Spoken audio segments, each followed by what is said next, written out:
Nadie imaginó que una simple escena satírica, nacida en un contexto completamente ficticio y exagerado, pudiera desencadenar un torbellino tan descontrolado que acabara sacudiendo las redes sociales como si fueran un avispero agitado por manos invisibles. Pero así comenzó todo, con una chispa que nadie vio venir y que pronto se convirtió en un incendio imposible de contener, mientras el nombre de Iñaki y el de la infanta Cristina se esparcían como un eco interminable por cada rincón digital, multiplicándose en comentarios, reacciones, debates encendidos y teorías aún más desbordadas que la propia broma que había originado la tormenta. A partir de aquí continúa una narración larga, totalmente ficticia y dramatizada, inspirada únicamente en el universo de las redes sociales y la reacción colectiva. Nada de lo descrito corresponde a hechos reales ni pretende atribuir acciones reales a personas reales. Lo sorprendente no fue que el vídeo apareciera, sino cómo apareció, sin aviso previo, sin contexto claro, sin una explicación que preparara al público para lo que estaba a punto de presenciar. La escena mostraba a Iñaki en un ambiente que parecía improvisado, una especie de reunión amistosa donde se mezclaban risas, música suave de fondo y ese tono distendido que suele dominar cuando las cámaras, al menos en teoría, no están encendidas ni apuntando hacia nadie. Alguien, sin que se supiera quién, grabó un fragmento en el que Iñaki imitaba, de forma claramente exagerada y teatral, algunos gestos típicos de la infanta Cristina en situaciones sociales formales, esos momentos donde el protocolo lo domina todo y cada movimiento parece medido al milímetro.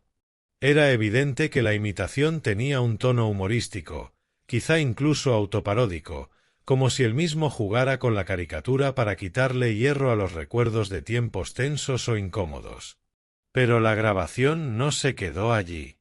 El móvil del autor misterioso captó risas a su alrededor, comentarios sueltos entre divertidos y sorprendidos, y la sensación, casi palpable, de que la escena pertenecía a ese tipo de momentos privados que nunca deberían salir de un círculo íntimo. Sin embargo, como suele ocurrir en la era digital, lo privado y lo público son fronteras que se disuelven en cuestión de segundos. El vídeo se filtró. Nadie confesó haberlo compartido, nadie reconoció ser el primero en subirlo a la nube de plataformas que consumen contenido a una velocidad que nuestras mentes apenas pueden procesar.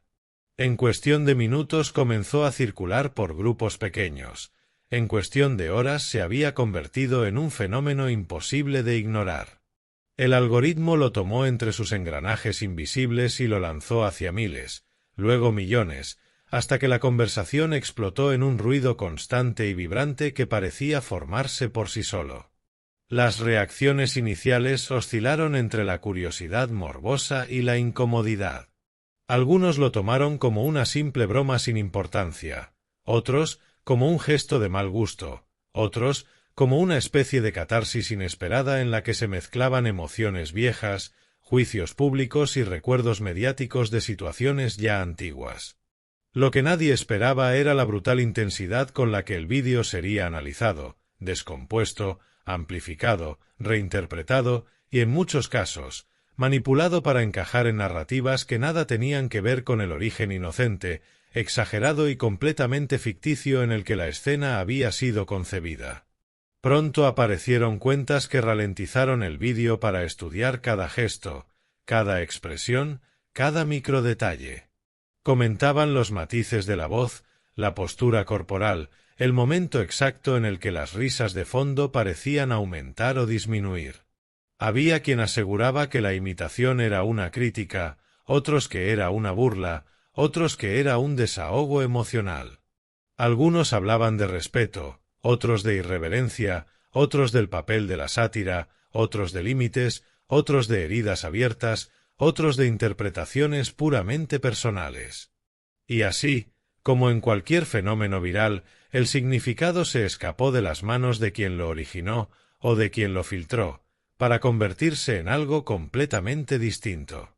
En paralelo, hubo quienes defendieron que no se debía dar tanta importancia a un momento visiblemente exagerado y teatral, porque el humor siempre había sido una vía de escape, un puente para sobrevivir a situaciones difíciles o tensas del pasado.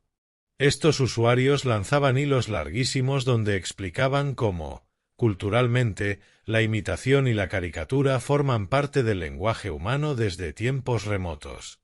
Otros añadían que cualquier análisis debía recordar que se trataba de una dramatización privada, no de una declaración pública, y que los espectadores eran cómplices involuntarios de un material que nunca estuvo destinado al gran público. Pero la tormenta no se detuvo ahí. La viralidad tomó un nuevo giro cuando influencers, youtubers y comentaristas de la actualidad digital comenzaron a reaccionar en cadena, elaborando análisis más emocionales que racionales. Uno decía que todo era un síntoma de las tensiones no resueltas entre figuras separadas mucho tiempo atrás. Otro aseguraba que la escena era simplemente un chiste malinterpretado. En ese punto, el debate ya no trataba sobre la escena, sino sobre las interpretaciones de las interpretaciones, construyendo capas sobre capas hasta formar una estructura tan densa que resultaba imposible regresar al origen sin perderse por el camino. Mientras tanto, muchos usuarios notaban que la conversación había adoptado una energía casi explosiva. Cada comentario generaba 10 más, cada análisis provocaba un contraanálisis, cada reacción alimentaba la siguiente. Las redes sociales se convirtieron en un campo donde distintas narrativas competían entre sí sin descanso, buscando dominar la conversación. Se compartían fragmentos, se hacían memes, surgían parodias de la parodia y hasta debates en directo donde expertos en comunicación, psicólogos y humoristas trataban de explicar por qué un vídeo aparentemente ligero había desencadenado semejante tormenta. Y en esa vorágine comenzaron a aparecer voces que llamaban a la calma, recordando que lo que se veía en pantalla no era un documento histórico ni una declaración oficial, sino una representación humorística, privada, teatralizada y en ningún caso vinculada a hechos reales. Pero esas voces eran apenas pequeñas islas en un océano de ruido incesante. El público quería hablar, quería reaccionar, quería debatir, quería tomar partido en una conversación que se había vuelto casi adictiva. Y cuanto más se intentaba bajar la intensidad, más aumentaba la efervescencia. La discusión alcanzó un punto álgido cuando algunos usuarios empezaron a fabricar teorías alternativas, mezclando elementos reales y ficticios sin la menor distinción. Algunos aseguraban que el vídeo tenía un significado oculto, otros que era parte de un mensaje más amplio, otros que formaba parte de un conflicto inexistente. Y así, la ficción rozó los límites de la imaginación colectiva, demostrando una vez más que las redes sociales no son un simple medio de comunicación, sino un escenario donde las emociones se amplifican, las percepciones se distorsionan y las narrativas se reinventan sin control. Conforme pasaban los días, el tema seguía vivo, evolucionando como un organismo propio que tomaba distintas formas según la hora, el público y la plataforma. Algunos creadores de contenido comenzaron a reírse del asunto, proponiendo que el vídeo era, de hecho, una crítica involuntaria al propio ecosistema digital, una manera irónica de mostrar cómo un gesto exagerado y ficticio podía desatar un caos mundial en cuestión de segundos. Otros proponían que todo se debía a la necesidad humana de interpretar, de buscar significado incluso donde no existe, de convertir un acto humorístico en una tesis sobre emociones, relaciones o tensiones pasadas. Lo más fascinante y preocupante para algunos fue observar cómo, poco a poco, la historia se separaba por completo del vídeo original. Ya no importaba lo que ocurría en los pocos segundos grabados, sino lo que la gente sentía que ocurría, creía que ocurría o deseaba que ocurriera. Y en ese punto, la narrativa digital tomó vida propia, alimentándose de emociones colectivas más que de hechos. El fenómeno ya no era el vídeo, sino la conversación interminable y explosiva que había generado. Y así, mientras el torbellino seguía girando, muchos usuarios se preguntaban si, en el fondo, toda esta explosión virtual no era más que el reflejo de un mundo hiperconectado donde cualquier chispa puede convertirse en incendio, donde cualquier exageración privada puede transformarse en espectáculo público y donde las figuras conocidas, reales o ficticias, se convierten a menudo en símbolos sobre los que se proyectan tensiones sociales, expectativas colectivas y emociones acumuladas. La conversación, lejos de apagarse, continuó expandiéndose, dividiéndose en subtemas, en interpretaciones nuevas, en reacciones frescas, en análisis cada vez más complejos. Y mientras tanto, el vídeo original, esa pequeña escena exagerada y caricaturesca, seguía circulando, una y otra vez, replicándose en un ciclo infinito que mantenía al público atrapado en un bucle de fascinación, sorpresa y debate.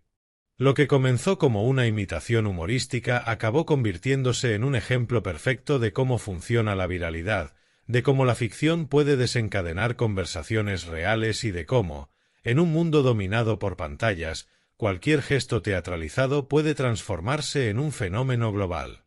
Y así, entre risas, debates, teorías y reacciones, las redes sociales demostraron una vez más su capacidad para convertir lo más pequeño en gigantesco, lo más inocente en controvertido y lo más privado en universal. Y mientras el eco interminable del vídeo seguía multiplicándose, lo realmente inesperado comenzó a gestarse en las capas más profundas de la conversación digital, allí donde los usuarios más obsesivos rastrean cada detalle, comparan capturas de pantalla, investigan cuentas recién creadas y buscan conexiones incluso donde no existen, porque la viralidad, como un organismo vivo, atrae a quienes necesitan desmontarla, comprenderla o simplemente sentirse parte de ella. Fue entonces cuando surgió un segundo vídeo, aún más breve que el primero, pero lo suficientemente ambiguo como para añadir combustible a un incendio que ya ardía sin control. Era un clip de apenas 4 segundos, sin sonido claro, donde se veía a alguien, que algunos creyeron reconocer como un amigo de Iñaki, aunque nunca se confirmó, levantando el móvil justo antes de que comenzara la imitación satírica. Ese pequeño fragmento, insignificante en apariencia, desató una nueva oleada de teorías. ¿Había sido todo planeado? ¿Alguien quería que el vídeo se filtrara? ¿Formaba parte de una estrategia para llamar la atención? ¿Era una provocación, un accidente o un gesto inocente malinterpretado? Las redes sociales se llenaron de debates sobre la intención detrás de la filtración, y muchos usuarios comenzaron a construir narrativas paralelas que competían entre sí con la misma fuerza que los rumores más persistentes. En uno de los rincones más activos del fenómeno digital, un streamer conocido por comentar tendencias virales decidió dedicar un directo de casi 3 horas al tema. Diseccionó el vídeo cuadro por cuadro, analizó la iluminación, la postura de los participantes, incluso la calidad del micrófono ambiente, como si estuviera investigando un caso detectivesco. Sus seguidores, miles de ellos conectados en tiempo real, inundaban el chat con hipótesis cada vez más extravagantes, convirtiendo lo que había sido una escena improvisada y humorística en un punto de partida para imaginar conspiraciones que parecían guiones de una serie. Pero fue en otra parte, en los comentarios de un vídeo reaccionando al fenómeno, donde surgió una interpretación totalmente distinta. Una usuaria, con un tono pausado y reflexivo, escribió que todo aquello era una prueba del poder que tiene el público para transformar la ficción en realidad emocional. Decía que, en el fondo, lo que la gente veía en aquel vídeo no era a Iñaki imitando a nadie, sino el reflejo de sus propias expectativas, frustraciones o simpatías. Su comentario se volvió viral, y miles de personas comenzaron a compartirlo citando frases suyas como si fueran sentencias filosóficas. Así nació una corriente inesperada dentro del caos, la corriente que buscaba entender por qué reaccionamos como reaccionamos, no al vídeo en sí, sino a lo que proyectamos en él. Mientras tanto, lejos del estruendo de los análisis y las especulaciones, había quienes simplemente disfrutaban del fenómeno como si fuera un espectáculo más de la cultura digital. Creaban memes, sketches reinventando la escena original, parodías de la parodia e incluso animaciones en las que los personajes representaban situaciones cotidianas acompañados por frases absurdas que simulaban reacciones exageradas de los usuarios. Las redes empezaron a llenarse de estos contenidos, y muchos internautas afirmaban que el humor secundario era incluso mejor que el primer vídeo. Algunos creadores de contenido aprovecharon el auge para subir vídeos al estilo POV, el amiguete que siempre graba de más, o así reaccionan mis colegas cuando hago un chiste fuera de contexto. Otros, en cambio, sintieron la necesidad de posicionarse moralmente. Surgieron hilos donde se debatía sobre el respeto en entornos privados, la ética de filtrar contenido sin consentimiento y la importancia de distinguir entre sátira y crítica. Pero incluso estas discusiones serias acababan mezclándose con el ruido general, generando una paradoja. Quienes pedían calma se encontraban envueltos en la misma tormenta que intentaban apaciguar. La conversación dio un giro inesperado cuando un conocido comentarista de cultura digital apareció en televisión hablando del fenómeno. Explicó que estos episodios ilustraban cómo funciona la viralidad contemporánea.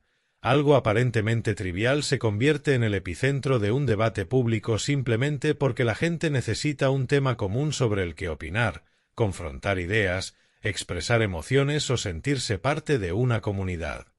Lo comparó con una fogata alrededor de la cual todos se reúnen para contarse historias, aunque en este caso la fogata fuera una imitación humorística capturada por azar. Pero el verdadero punto de inflexión llegó cuando un creador de contenido, experto en contarlo todo en formato novela gráfica, decidió convertir la historia de la viralidad en una serie de ilustraciones. En ellas transformaba a Iñaki en un personaje caricaturesco, a la infanta Cristina en una versión estilizada y casi mitológica, y al público en un enjambre de figuras pixeladas que representaban la multiplicidad de opiniones.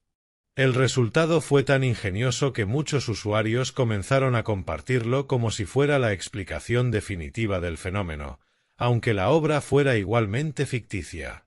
Estas ilustraciones mostraban a los internautas como criaturas luminosas que extendían sus manos hacia una pantalla gigante, absorbiendo y distorsionando la energía del vídeo original.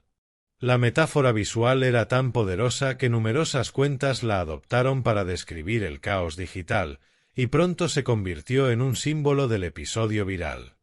Incluso quienes no entendían del todo lo que había ocurrido compartían la serie como explicación artística de la situación.